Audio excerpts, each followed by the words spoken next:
That's okay. Some of these horses are getting a little tired of being worked in balance. So it's part of the fitness program.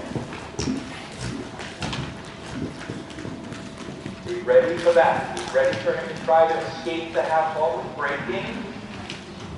Beautiful half hold. Now, now, now, now. That's okay. Just step it, step it, step it. Now go out to the rail can with a 3-stride line. Very good. You're going to do the 4 strides. 8. But now give him a lighter ride. You're not pushing. You're just getting a little lighter. Give him your arms. Soften your arms. Soften your arms. Now collect him right away. And stop him there. Good. Stop. Now. That was pretty darn nice. I thought the 3 was perfection.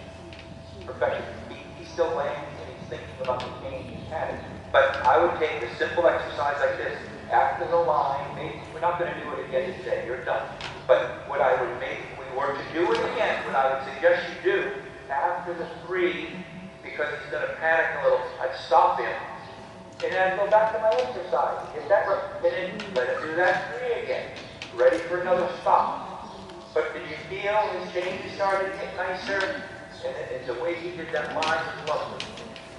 What I saw is I must have did incorrectly last time. Is you facilitate him doing exactly what he wanted to do.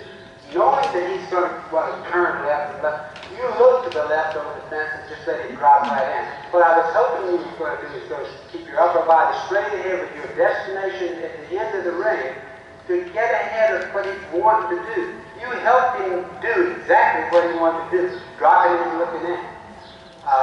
And as I worked with you a little bit mentally over there a minute ago, when you jump this fence over here, if you're on a great horse, really broken well, you look in, and that's great. That's the direction in which your eyes are supposed to go. But you get a horse like that that has a little problem, and you look in, he gets the wrong lead, you're not going to get the flying check. Can I have her do that just one more time? Do that again, and over top of this fence, I want you to look directly to the right, over top, and stop in a straight line. Don't help him do what he wants to do.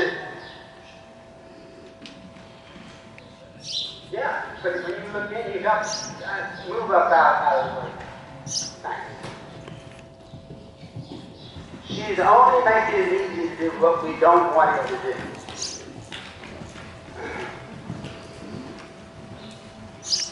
Don't worry about the fence. I want to see what you do up top. Now look to the right. Look to the right. That's it. Now, at least you had a chance to get the flying change. You had a chance. Do that same thing one more time. You did that exactly correct. And as I was explaining to them, a lot of people don't understand. You would ideally like for this horse to land on his left lead. That's ideal. But for him to land on his left lead, the right foot must come down first. So if you lean to the left over the top, you're asking the left foot to come down first. You're making it hard for him to do what you want him to do. I see this happen way, way too many times. And look right, look right. That's it. Now you got to change.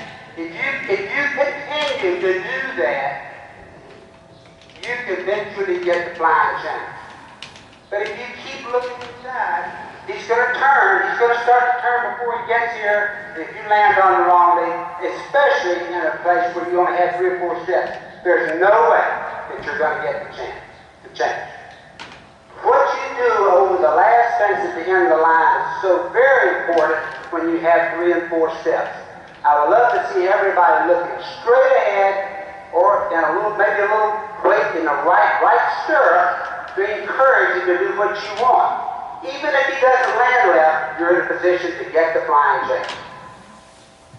Yeah, and I think you felt so much better that last time. You know, when you did what Bucky said, and you stopped him in the corner that first time, it was almost a violent feeling. And then the second time, it was less violent. The third time would be less violent. Now, maybe by the time you do that 4 or 5 times, now you can say, I'm going to let him make the turn. And then maybe you say, I'm going to let him make the turn, but then I'm going to school him in the circle after.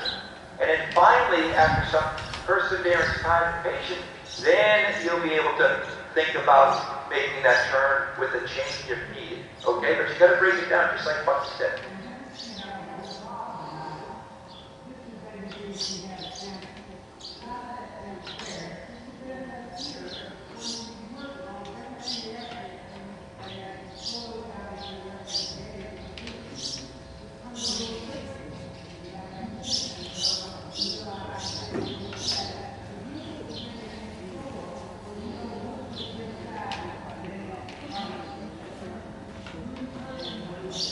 Okay, so let's start our next two hit up.